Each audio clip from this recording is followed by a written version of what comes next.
ओम नमः शिवाय, हर हर महादेव, जय महाकाल। आप सबको पता है सावन का बहुत प्यारा महीना चल रहा है। मेरे देवादिदेव महादेव जी की कृपा आप सभी पर बनी रहे। आपकी सारी मनोकामनाएं इस सावन में पूरी जरूर हो, यही मैं महादेव जी से प्रार्थना करता हूं। और सबसे पहले आप सभी लोगों को बहुत बहुत धन्यवाद। हमारे महादेव की उपाय की फैमिली जो है वो 1 लाख लोगों की हो चुकी है। ऐसे ही अपना प्यार इस चैनल पर बनाए रखें, मैं आपको कभी निराश नहीं करूंगा। ठीक है, देखिए पूज्य गुरुजी हमेशा अपनी कथाओं में कुछ न कुछ नए उपाय हमेशा बताते रहते हैं।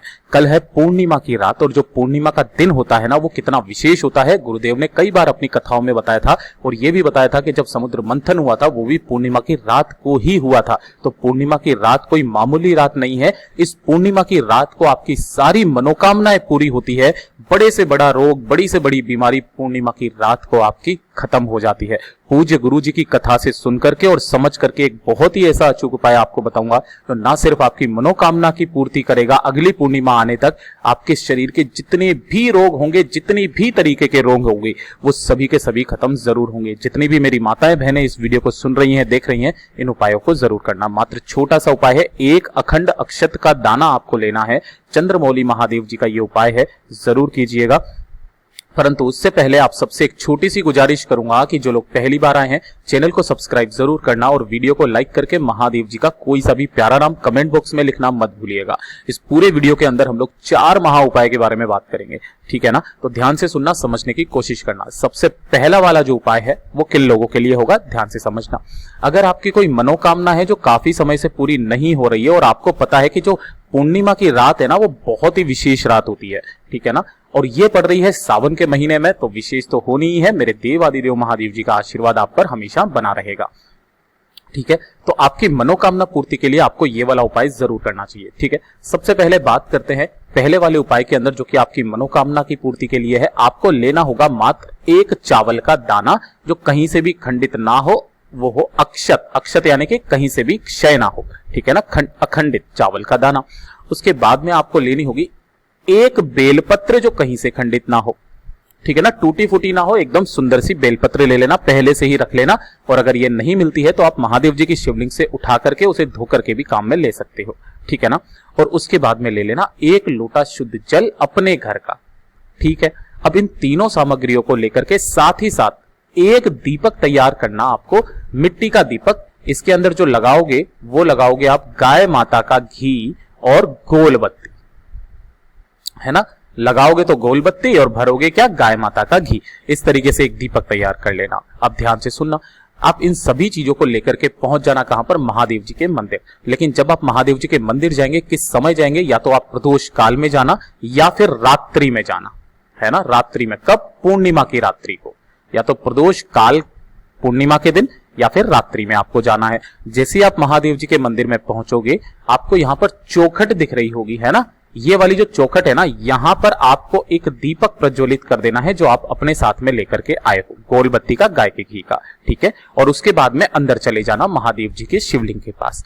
जब आप यहां पर जाएंगे, आपको करना क्या होगा, उत्तर दिशा यानी कि नॉर्थ डायरेक्शन की तरफ मुंह करके खड़े हो जाना, ठीक है। अब ध्यान से सुनना, अपना जो दाहिना हाथ है, उस दाहिने हाथ में आपको रखना होगा 1 चावल का दाना, ठीक है ना।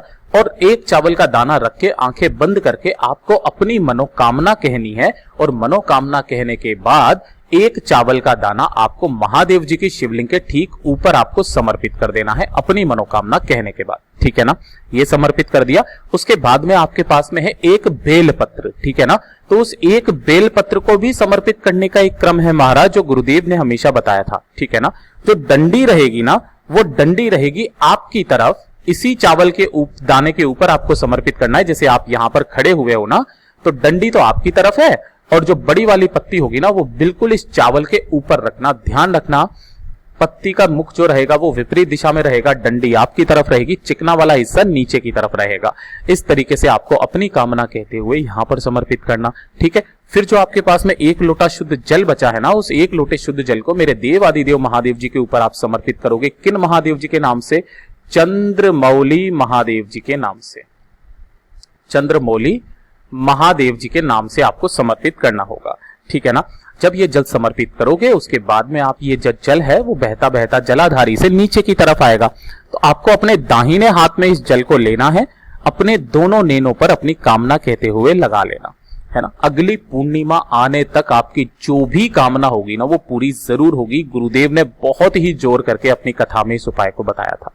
ठीक है, तो ये तो हो गया पहला उपाय। अब बात करते हैं दूसरे वाले उपाय की तरफ। दूसरा वाला उपाय किन लोगों के लिए है? देखिए, गुरुदेव ने कथा में बताया था कि बड़े से बड़ा रोग, बड़े से बड़ा कष्ट, बड़े से बड़ा बीमारी, है ना, बीमारी, रोग, चाहे वो किसी से भी संबंधित हो, चाहे वो दमे का रोग हो या श्वास का रोग हो या फिर अनिद्रा हो, रात को नींद नहीं आती है, किसी भी तरीके का रोग हो, अगर किसी भी व्यक्ति को आपके घर में जो रहते हैं, आपके परिवार में जो रहते हैं, तो मात्र छोटा सा उपाय करना, आपकी सारी बीमारियां, सारे कष्ट शरीर के दूर हो जाएंगे।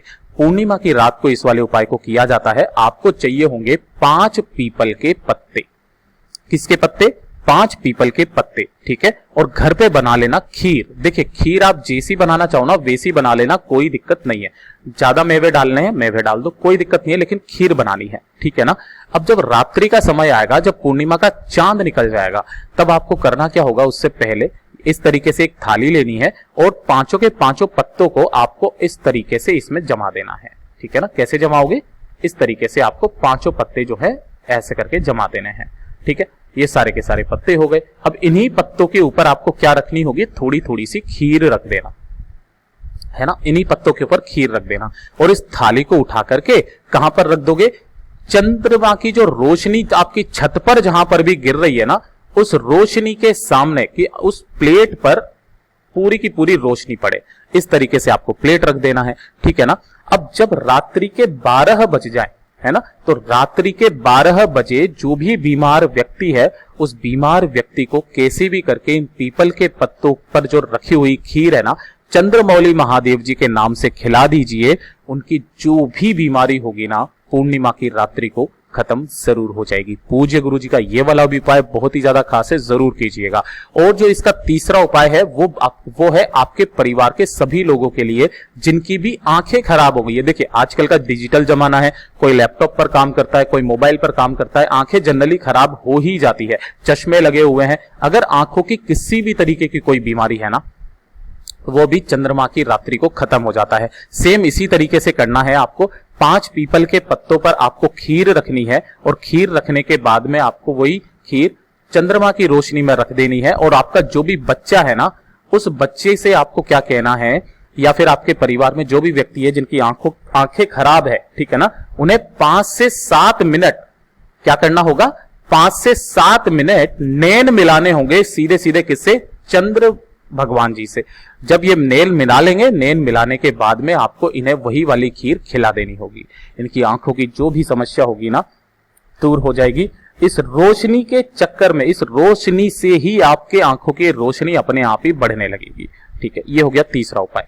अब जो चौथा उपाय है ना, वो अलग ही तरीके की बीमारी का है। देखिए, अगर आपके शरीर में कहीं पर भी इस तरीके से दाद खाज खुजली हो जाए, है ना, इस तरीके से दाग पड़े हुए हैं, या फिर कोई काले चकत्ते इस तरीके के पड़े हुए हैं, आंखों के नीचे पड़े हुए हैं, या फिर आपके शरीर में इस तरीके से गांठें पड़ी हुई है ना, काफी सारे डॉक्टर जो होते हैं ना, इनके उपाय के लिए और इनके इलाज के लिए लाखों रुपए मांग लेते हैं, ऑपरेशन कर देते हैं, उसके बाद में भी उन्हें पूरी तरीके से समझ रहे हो आप, पूरी तरीके से संतुष्ट नहीं कर पाते हैं। ठीक है ना। तो मात्र आपको पूर्णिमा की रात को एक छोटा सा उपाय करना है। आपको लेनी होगी इस तरीके से एक थाली, ठीक है ना, और इस एक थाली में लगानी होंगी आपको क्या? 21 दीपक, है ना। इस तरीके से जो मिट्टी के दीपक लेना और इन सभी दीपकों में आपको लगानी होगी गोल बत्ती लगाना और इसके अंदर भरना गाय माता का घी। ठीक है ना, इस तरीके से। और 21 के 21 दीपक आपको यहां पर इस तरीके से रख देना है। ठीक है ना, ऐसे करके जमा दिए। अब 21 दीपकों को आपको लेकर के जाना होगा आपकी घर की छत पर। ठीक है ना। तो जैसे मान लीजिए ये वाली जो थाली है ना, ये आपने थाली यहां पर रखी हुई है, इसमें 21 दीपक आपने लगा दिए हैं। इसी 21 दीपक पर आपको चंद्रमा की रोशनी गिरानी है और इसी के ऊपर आपको दूसरी प्लेट जो है वो उल्टी करके लगा लेनी है, कुछ इस तरीके से। इससे क्या होगा कि इससे जो भी दीपक से जो भी कालोच होगी ना, वो कालोच इस वाली प्लेट के नीचे जम जाएगी, जिसे हम काजल कहते हैं। ठीक है ना। तो ये जो कालोच है ना, इस कालोच को आपको इकट्ठा करना है और इकट्ठा करने के बाद में जब भी आप स्नान के लिए जाओ, तो इसके अंदर आपको गाय माता का घी मिलाकर, है ना, नहाने से पहले आधे घंटे पहले आपके उस स्थान पर लगा लेना है जहां पर आपके गांठ पड़ रही हो, या फिर आपके काले धब्बे पड़ रहे हो, या फिर दांत खाज खुजली के निशान हो। उस जगह पर आपको उस कालोज को लगा लेना है और आधे घंटे बाद स्नान कर लेना है। देखिएगा आपके जो ये इस तरीके के दाग धब्बे हैं ना, वो धीरे धीरे करके खत्म होने लग जाएंगे। पूज्य गुरुजी ने जैसा अपनी कथाओं में बताया वैसा आसान भाषा में आपको बताने का संपूर्ण प्रयास किया, जो कि सिर्फ और सिर्फ पूर्णिमा की रात को किया जाता है। वीडियो पसंद आया हो तो लाइक जरूर करना, चैनल को सब्सक्राइब जरूर कीजिएगा।